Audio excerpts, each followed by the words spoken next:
Alright, we are starting Module 6. This is our systems unit, and we're going to start out by solving systems by graphing. This is really a lot of skills we've already been using, all put together. So what I first want to point out is, starting with Unit 6 this semester, our essential question and summaries are going to change. So with this, our essential question is what you're going to answer in the summary this semester.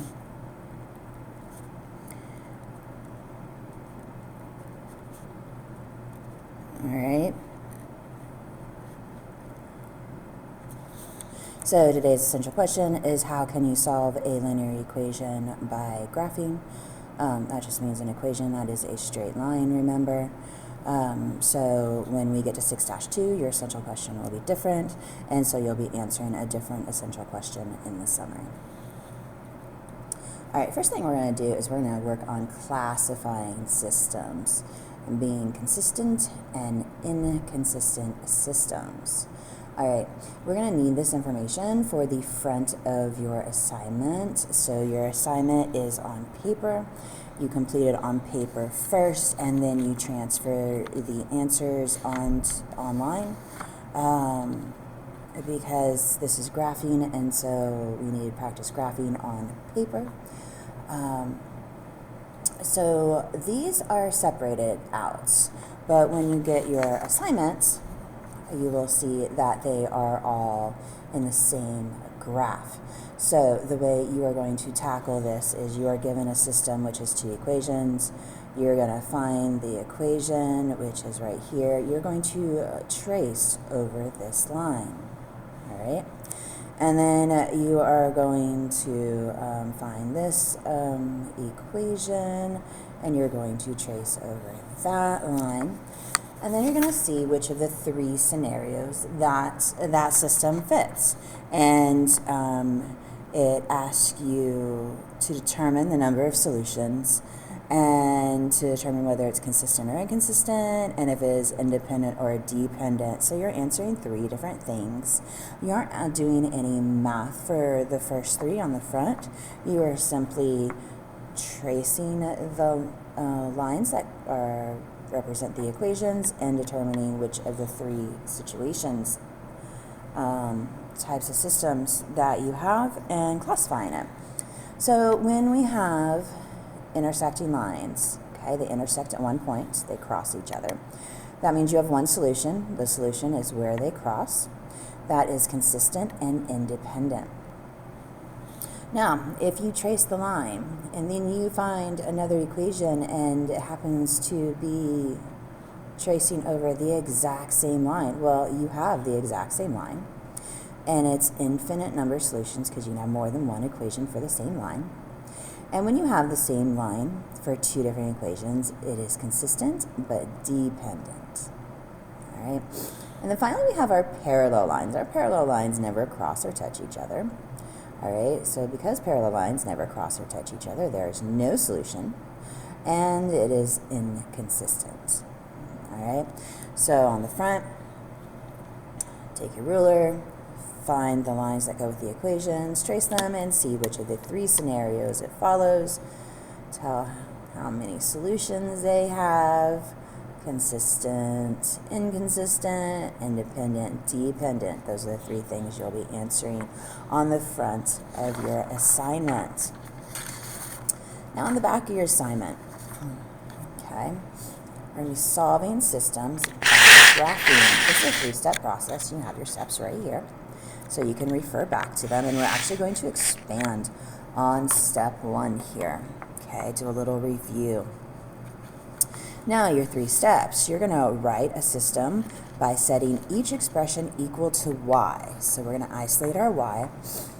And then once you have isolated your y, you're going to then graph the system. So we're graphing two linear equations. And then you're going to find the intersection if there is one. So if you have one intersection, you will give the coordinates of the one place where they cross. Where you have infinite solutions if the lines cross over each other, or are the same line, one on top of each other, I should say, and then if they are parallel, you have no solution. So let's get into this. All right, so step one says write a system by setting each expression equal to y. You have a system here, which just means you have more than one equation we are working with, and these are not, do not have y isolated. So let's do a little review and break down step one a little more. Okay, so when you are setting each expression equal to y, okay, you've heard me say it before, that means you're going to isolate y. That means y is going to be all by itself on one side. And when you have y all by itself on one side, what you're going to end up with these equations is they are going to end up in slope intercept form, which we have been working with. And if you remember, slope intercept form is y equals mx plus b, where that b is the y-intercept. Okay, that's what you plot on the y-axis. All right, that goes first. And then your m, well, that's your slope. And if you'll remember, slope is rise over run. So it tells you to go up and down, and then you go to the right. All right. So neither one of these have y isolated, so that is the first thing we're going to do. We're going to take this first equation, we're going to rewrite it, 3x plus 5y equals 10. Now we're going to circle the term that contains my y. That is now my circle of isolation, and we're trying to isolate y. So outside of my circle of isolation is my 3x. It is positive. So in order to mathematically move it, we're going to subtract 3x from both sides. All right, we've eliminated 3x on the left. We bring down that 5y. Now we're trying to get into the y equals mx plus b format. So I'm going to take this term minus 3x and put it first. And then this is a positive 10, so plus 10.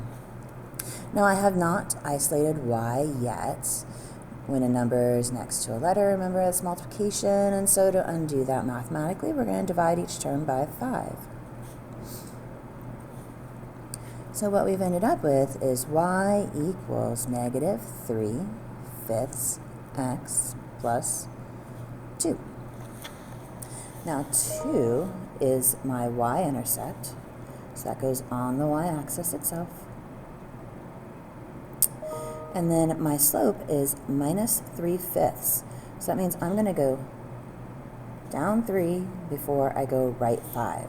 So I start here at my b and I go down 3 because it's negative. 1, 2, 3, and then I go to the right 5. 1, 2, 3, 4, 5. All right, take my ruler. I'm going to draw a straight line through both of my points, and I'm going to label this line with my original equation, 3x plus 5y equals 10. All right, I got my first equation. Now let's do our second equation. All right, y is not isolated, so we have got x minus 5y equals negative 10. We're trying to isolate our y. All right, so that means we have to move this positive x, so we're going to subtract x from both sides. We're going to bring down the term of minus 5y, because the negative sign goes with the number behind it. And remember, I'm trying to get into this format, so we're going to move this term here, minus x, bring this term down, minus 10. Now I'm still trying to isolate y, so we're going to divide everything by the minus 5, because we want a positive y. Y always has to end up positive. And you end up with y equals, well, you can put the invisible 1 there, and a negative divided by a negative is a positive, so that's 1/5 x plus 2. All right, we have our b, and 1, 2, 3, 4, 5, because your slope is 1/5, so you go up 1 and to the right 5. up 1 to the right 5. You take your rule, you draw your line through both, and then you take your original equation and you label your line. All right, where did they cross? All right, so we got one solution. Okay, so we have one solution. And what is the coordinates of this solution here? Well, it is 0, 2. Okay, so that is your answer. All right. I'm going... There we go. Now let's focus on this bottom one. Okay. Let's focus on this bottom one. All right, y is not isolated, so let's start there. Minus 3x plus 2y equals 12. All right, we're trying to isolate our y. We're going to add 3x to both sides. It gives you 2y equals 3x plus 12. I still have not isolated my y, so we're going to divide each term by 2. And that gives me y equals 3 halves x plus 6. All right, my y-intercept is 6. 1, 2, 3, 4, 5, 6. All right, and then my slope is 3 halves. I have a problem, okay? So normally 3 halves would tell me to go up and to the right. Okay, I would go up and to the right, and my line would go like this. All right. Well, I run out of graph, and so when you do that, all right, if you notice, the line goes up like this. So instead of getting a point up here on this line, we're going to work on getting a point down here on the other side of my y-axis. And how we do that is we're going to do the opposite of both. So we're going to go down 3 and to the left 2. Now the only time we do this is when 1, we run out of room on our graph, and 2, we are doing the opposite of both. Okay, the opposite of both. So you can't just do the opposite of one, you have to do the opposite of both. So let's go down 3, 1, 2, 3, and to the left 2. Right here. Take our ruler, draw our straight line through the entire graph. Okay? And if you'll notice, if we had been able to go up 3 and to the right 2, okay, would have given us a point up here, but we just found another point on the exact same line. Okay? Now let's do our other equation. Let's see, it's 6x minus 4y equals 8. All right, we're trying to isolate our y. So we're going to subtract 6x from both sides. Negative 4y equals negative 6x plus 8. We have not isolated y yet. We're going to divide each term by negative 4. And that gives me y equals 6 fourths x. Well, that's a negative 2. So my y-intercept is negative 2. And my slope on this case is 6 fourths. So up, because it's positive, and then always to the right. Again, unless you have to do the opposite of both.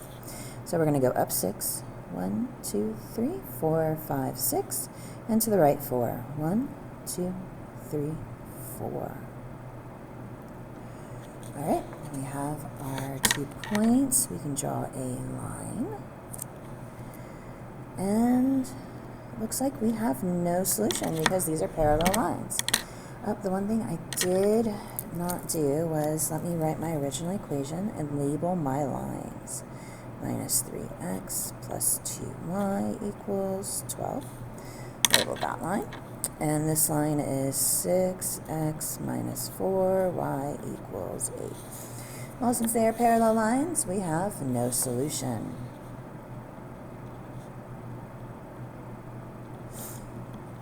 Okay. Now your assignment says to graph the systems on another sheet of paper.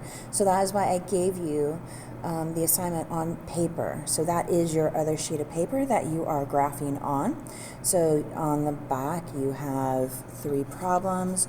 You are going to show your math. You do have to show your math with systems. You have to show all of your work, giving you a reduced number of problems because I expect to see every single step. Now, please note that when you graph, you have to graph accurately.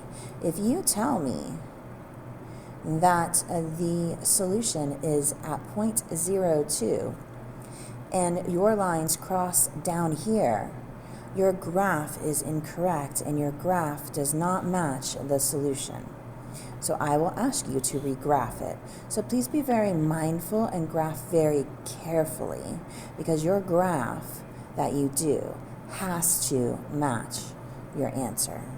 Okay, that's the entire point of this process, is so that you can practice your graphing skills, practice graphing accurately to find your solution. All right, good luck.